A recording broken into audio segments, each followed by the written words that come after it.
Hey guys, it is Thursday here in West Virginia, and today I just want to go over some basic things with you.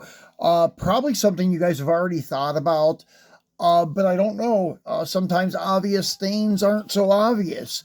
So, anyways, we're going to talk about lowriders today. I know what's new, but anyways, for people like myself that don't just collect box stock lowriders, but they also like to mod them, put different wheels on them, or get 3D bases and put adjustable bases on cars that never had them.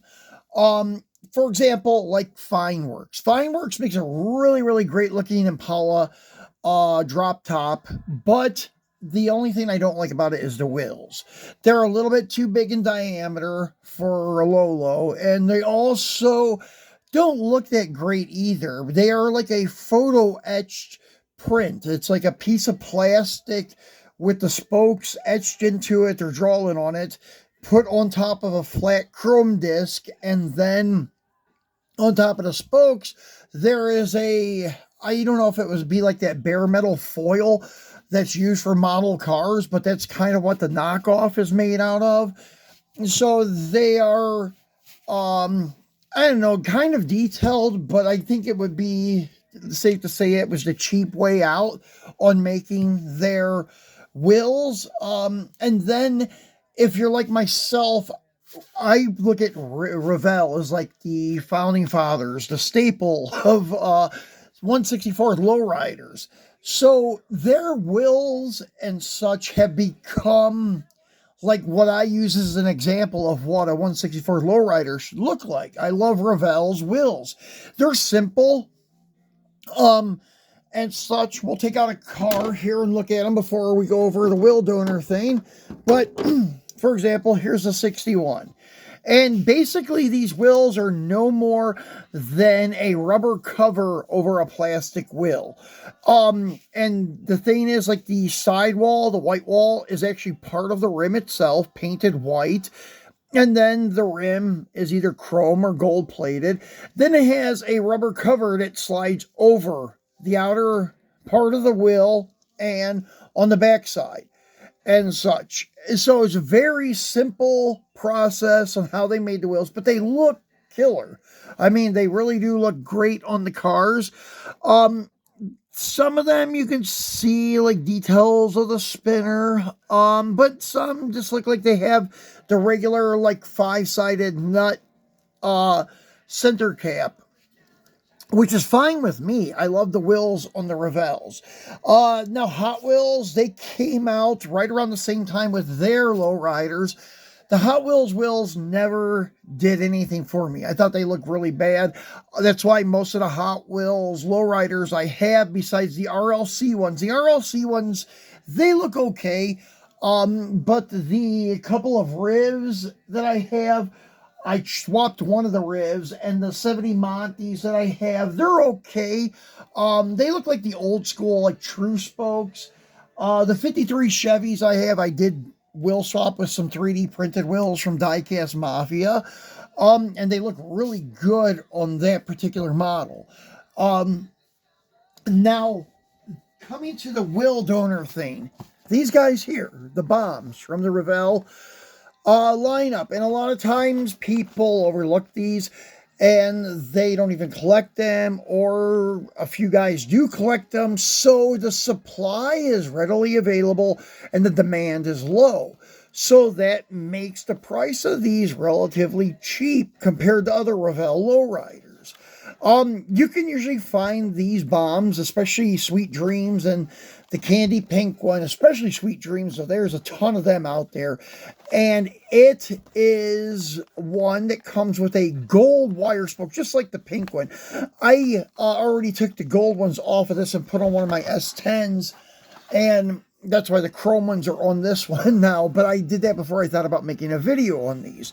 But yeah, you can find these on eBay. I got both of these from the same guy with shipping and everything. It was less than 30, or I'm laying a little less than $40 to get both of them shipped to the door. But if you start thinking about it, the wheels that I buy from RPX1 Design, which are very nice and they are worth the money. But $20 a pop for a set of wheels is pretty steep when you're talking about 164 stuff, and then you have to pay shipping on top of it. But he does offer a good deal. Like if you get 5 sets of wheels, he'll ship them for free. So you get things like that. And then like people such as like Diecast Mafia, the more you buy, he'll give you some freebies, or he'll also cut the price down a certain percentage. So you can get deals on them. But I'm just saying, if you want something that you still even have a car left over, and you could take the old wheels off of like the Fineworks cars, for example, like I did with this guy here, and then you could just sell it. I took the knockoffs off this one because the knockoff actually fell off a couple of them, so I went ahead and took them off the other two. But you still have this car here, and it rolls and looks good. It's presentable for like a diorama. So I suggest doing that, and then you can resell the car itself or keep it for some of your dioramas, but you could still sell that car right there easily for like probably $10. So you get half your money back, and you only have like $10 in a set of wheels, because most of the time you can search and find these bombs for between 15 and like $18 with say 6 or 7 shipping. So basically you can get out of it with 25 or less, and then you still have the car left over to sell and get $10 of your money back. So you end up only having like $10 to $15 in a set of nice spokes for your cars.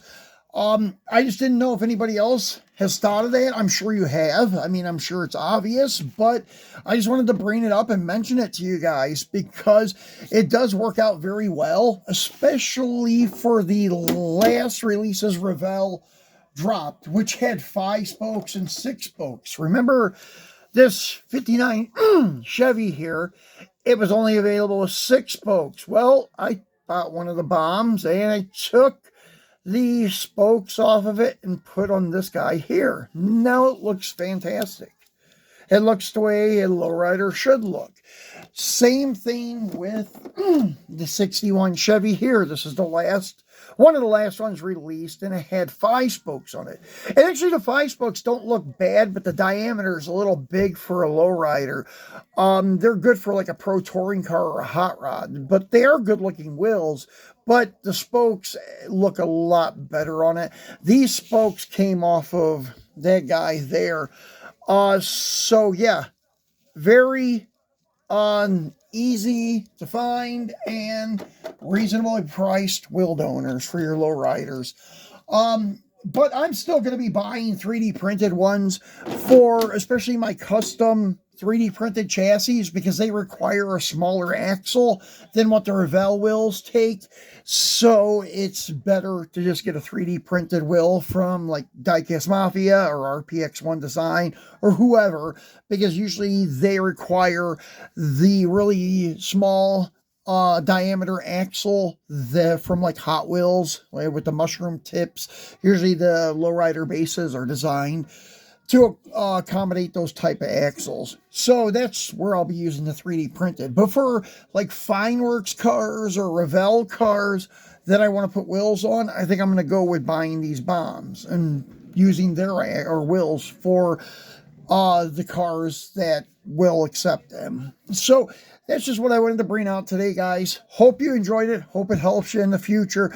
And we'll be back tomorrow. We have a classic, I would even call it vintage, green light 5-car box set from Kmart that we're going to be cracking open. So be sure to tune in for that. Thanks for watching, and we'll see you tomorrow.